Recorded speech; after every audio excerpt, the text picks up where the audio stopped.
Well, many of you watch my "Surely This Is a Joke" video, link at the end of this video, where I rip GeniePoint apart. Well, breaking news, could they actually be listening to us? Are they actually not such a bad guy?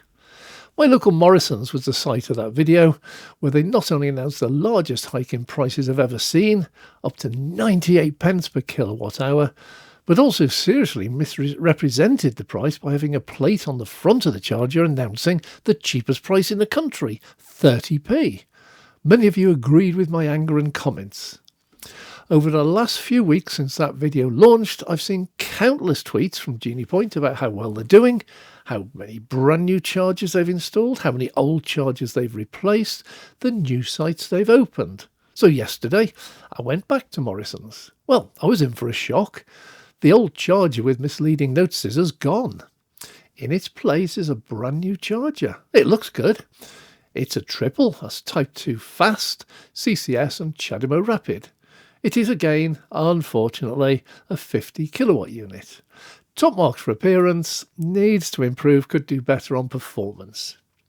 Well, I lit up the touchscreen, was immediately confused. I selected the payments option, was offered RFID or Painter, whatever that is. No app, no contactless. So I explored a bit and discovered that CCS and CHAdeMO were not yet available. Type 2 appeared to be working, though I didn't test it. I will go back soon and run proper tests when all is up and running.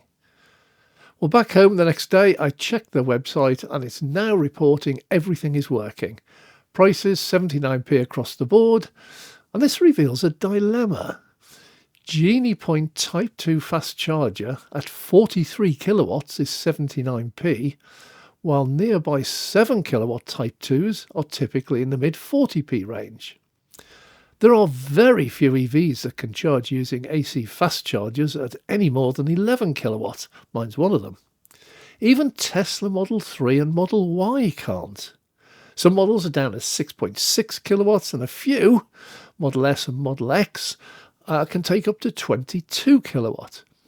So most people plugging into this will not get 43 kilowatts, but typically just 11. Now, the exception is some really early models. I think like the old Leafs and Zoes, which I understand can use the AC fast charger Type 2 plug as a rapid charger and take up to the 43 kilowatts. So this is GeniePoint's dilemma. If they drop the price to 40p-ish, these older models will get a rapid charge on the cheap. If they leave the price at 79p, who on earth in their right mind will pay 79p for 11 kilowatt charging? I'll monitor this and report back when I know more. Well, finally, my last video on GeniePoint had a real go at them for raising their price to 98p in peak time, and I got plenty of feedback and comments in support.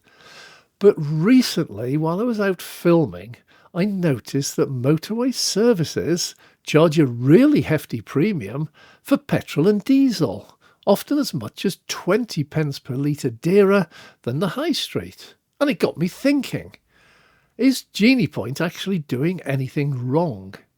If you're on a motorway in an ICE car and you're running low on fuel, you use these services as a last resort and, presumably, just put in the minimum you can to get you to where the price is cheaper, or, if you don't want to stop again, just suck it up, fill up at these ridiculous prices, and swear never to run low on fuel on a motorway again.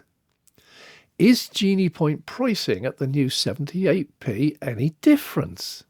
Should we use them like motorway services, only when we have to, only charge the absolute minimum, and swear never to let our battery run so low that we have to use them again?